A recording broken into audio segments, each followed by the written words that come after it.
Welcome back to our channel, where we explore fascinating topics from history, religion, and culture. Today we have a captivating subject to delve into, the Ethiopian Bible. You may be wondering, what makes the Ethiopian Bible so unique? Well, stick around as we uncover the mysteries behind this ancient text and explore its significance in the world of Christianity. But before we dive in, let me ask you a few questions. Have you ever wondered why the Bible isn't just one book, but a collection of texts written over many years? Did you know that different religious groups, including the verified or accepted ones, have a long history of including or excluding various texts based on theological and personal grounds? And did you know that the Ethiopian Bible contains additional books not found in other versions? If these questions have piqued your curiosity, then you're in for a treat. Today, we'll explore the rich tapestry of the Ethiopian Bible, its unique canons, and the historical reasons that led to its divergence from other Christian traditions.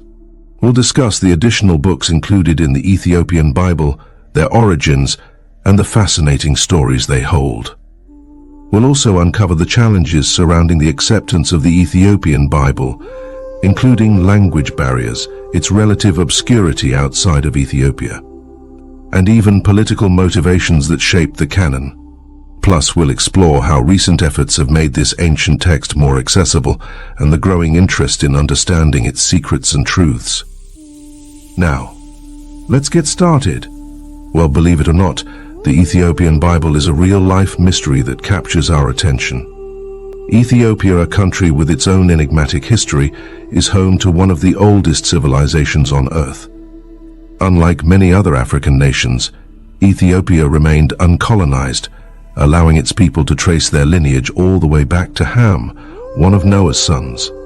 This historical connection has even been acknowledged by the Jewish community. However, let's shift our focus to what Ethiopia possesses: the ancient Bible scrolls. These scrolls predate even the renowned King James Version Bible. While the well-known Bible consists of 66 books, the Ethiopian Bible boasts an impressive collection of 88 books. It contains not only the familiar Old and New Testaments, but also includes additional works that are absent from other religious texts.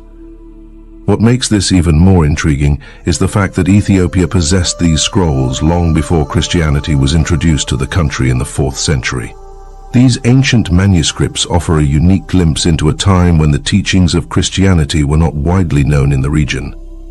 In other words, unlike most nations where Christianity was introduced as a new religion, Ethiopia already had a long-standing connection with Christianity since the 4th century. It was not imposed upon them, but rather embraced by the Ethiopian people themselves. In the middle of the 6th century, an Egyptian traveler, monk, and historian named Cosmos Indicopoulos noted that Ethiopia was a Christian country during his visit. He witnessed how the rulers of Ethiopia opened their borders to Christian refugees who sought asylum from persecution in other kingdoms and empires that opposed Christianity. Interestingly, certain Ethiopian tribes have been worshipping the Christian God for over 3,500 years, making them one of the oldest organized Christian communities in the world. Contrary to popular belief, the Ethiopian Orthodox Church, locally known as Teho, holds the distinction of being the oldest Christian body, predating even the Catholic ministry. Moreover, Ethiopia is also home to one of the earliest illustrated Christian books ever discovered. In 2010, a part of the Gospels written in Ge'ez, an ancient Ethiopian language, was found in a monastery atop a mountain in Ethiopia. According to the Kebra Nagast, Ethiopia's holy book, in the 10th century BCE, the biblical Queen of Sheba, an Ethiopian ruler, traveled to Jerusalem seeking King Solomon's wisdom. Although this event is recorded in the accepted Bible canon, what the Bible doesn't explicitly mention is that the two rulers had a son named Menelik. Queen Sheba took Menelik back to Ethiopia, and he became the first emperor.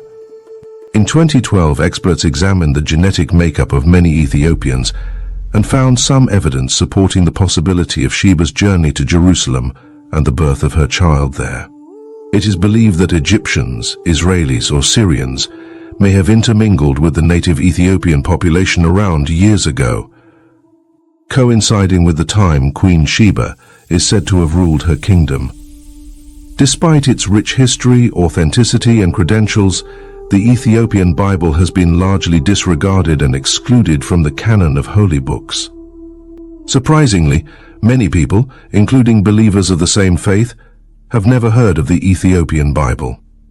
This highlights the extent to which efforts have been made to discredit and conceal its existence. This naturally raises the question, why? To understand the reasons behind this, let's delve into a brief history lesson. The Bible, as we know it today, has undergone significant changes throughout history. In the past, there were numerous versions and interpretations of different parts of the Bible. The original texts were written in Hebrew before being translated into other languages. The first translation was carried out by a man named Saint Jerome, who translated the Hebrew texts into Latin. This translation, known as the Vulgate, was completed around the year 400 and remains the principal Latin version of the Bible. It consisted of 27 books in the New Testament and 39 books in the Old Testament, which was referred to as the Hebrew Bible at that time. During the first century, many books were written about Jesus' life and teachings. However, not all of them were authentic. Some were akin to fan fiction novels, presenting fictionalized accounts of Jesus' life. The problem arose when these books were released to the public, and people began believing them to be true. In an era without quick fact-checking capabilities like the internet, false information spread faster than the truth. Consequently, a significant number of fake books circulated in society, causing harm. This concern led to important decisions made by leaders in the early Christian church. They convened at the Council of Nicaea in 325 AD and the First Council of Constantinople in 381 AD to determine which books would be included in the New Testament. They concluded that a book could be considered scripture if it was written by one of Jesus' followers or someone who had witnessed his teachings. Additionally, the book had to be written in the first century and align with the rest of the Bible. Throughout history, there have been various changes to what we now call the Holy Bible. However, one of the most significant changes occurred during the reign of King James I, despite the existence of the Vulgate for over 500 years. There were still numerous versions and accounts of the Bible which troubled the king. He desired a version of the Bible that would settle religious differences and reinforce his authority. Several priests also urged the king to make changes, claiming that some existing translations were incorrect. To address this pressing issue, the king assembled a team of 47 experts tasked with reviewing all the different Bible translations available at the time. The experts were divided into 6 groups and worked independently on different parts of the project for 7 years. They adhered to strict rules to ensure impartiality and utilized various tools to create a scientifically accurate Bible that remained faithful to the original languages. When the priests and the king examined the works of these experts, they discovered that despite working separately and being geographically distant, there were remarkable similarities in their findings. This led to the approval of the translation, and credit was attributed to God for guiding them toward a unified conclusion. In 1611, the King James Bible was published, and due to advancements in printing, it became one of the most accessible versions of the Bible up to that point. As a result of the edits made in the King James Bible and the original Vulgate translation by St. Jerome, some books were not included in the Bible that most Christians use today. However, it's important to note that the Ethiopian Bible, also known as the Ethiopian Orthodox Tewahedo Church Bible, retains all the scripture. The rejection of the Ethiopian Bible can be attributed to various reasons, but the primary one is the inclusion of additional books known as pseudepigrapha. Pseudepigrapha refers to falsely attributed works or texts that claim authorship by someone other than the true author, or ascribe it to a figure from the past. These texts, similar to fan fiction, are considered non-canonical by most other Christian traditions. The books that were removed or rejected from the canon were ones that scribes and theologians of the time already knew were not divinely inspired. Many individuals before and after Jesus wrote these books with malicious intentions, and it was understood that they should not be included. To illustrate, let's consider a hypothetical scenario. If someone were to release a book today claiming that Kobe Bryant was not a great athlete, the book would likely fail, and the author would face significant backlash because we know the claim to be false. However, give that book 500 years, and people in that future era may start to believe that Kobe Bryant was indeed a subpar athlete. To prevent such false information from spreading into the future, these books were excluded from the canon. It's worth mentioning that even the Ethiopian Bible has two canons, the broader canon and the narrow canon. The broader canon is more famous and includes 81 books. It contains books like Enoch, Jubilees, the 3 books of Maccabees, the Epistle to Clement, 4 books of Kebra-Nagast, and many more.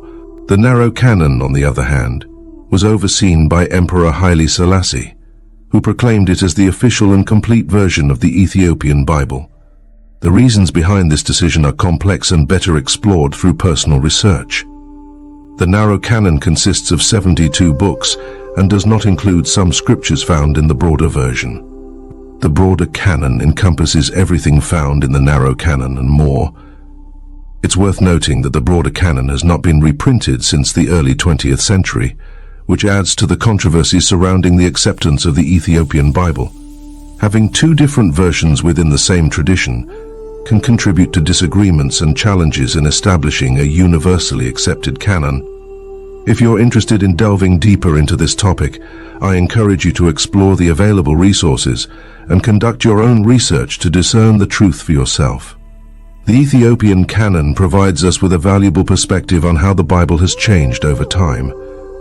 Contrary to popular belief, the Bible is not just one book. Rather, it is a collection of texts and experiences written over many years. This diversity of texts has led to differences in the canons of various religious groups, including the verified or accepted ones. Different theological, social, and personal reasons have influenced the inclusion or exclusion of different texts or copies. The Bible we know today was mostly written in the 4th and 5th centuries AD. By that time, Christianity in Ethiopia had already started to diverge from Christianity in Europe and the surrounding regions of the Mediterranean.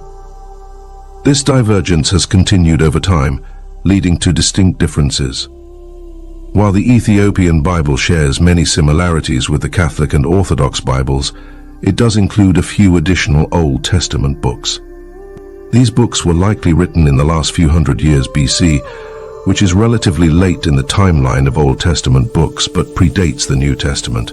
Furthermore, the Ethiopian Bible contains additional books added to the end of the New Testament that specifically discuss the history and structure of the Ethiopian Church. The language in which the Ethiopian Bible is written, Ge'ez, also presents a challenge for non-speakers to access and understand it. Additionally, the lack of translations and unique practices associated with the Ethiopian Bible have contributed to its relative obscurity outside of Ethiopia. Another reason for the rejection of the Ethiopian Bible can be attributed to politics. During the early days of Christianity, power and politics were significant concerns for the Roman emperors. Scrolls that didn't align with their preferred narrative were excluded. In fact, the Bishop of Rome instructed the priests to destroy scrolls that were not included in the Bible. However, the priests were wise and concealed many of these scrolls in vats, which were discovered near the Dead Sea in the 1940s. This historical context explains the differences between the 2 versions of the Bible.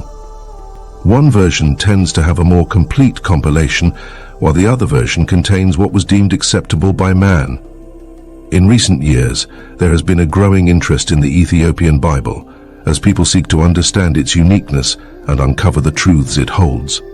Ethiopian churches have made efforts to make the Bible more accessible by translating it into various languages and conducting academic studies on its contents. It is truly remarkable that this Bible has survived for so long despite historical challenges such as attacks by Muslims in Italy, as well as a fire that burnt down the church of the monastery where the Bible was housed in the 1930s. These events add to the mystery and significance of this book. As we conclude our exploration, it's important to acknowledge that the Ethiopian Bible is just one example of the diverse canons and interpretations of the Bible across different religious groups. It reminds us that the Bible is not a static, monolithic text, but rather a collection of writings that have evolved and been shaped by various historical, cultural, and theological influences. We hope this journey has sparked your curiosity and encouraged you to explore further.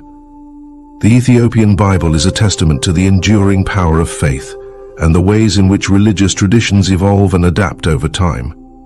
So whether you're a scholar, a believer, or someone seeking knowledge, we invite you to continue your exploration and uncover the hidden treasures within the Ethiopian Bible. Thank you for joining us in this exploration, and don't forget to like this video, leave a comment, and share it with others who may find it intriguing. Subscribe to our channel for more captivating content from the realm of history, religion, and culture. Until next time, keep seeking knowledge and embracing the mysteries that enrich our world.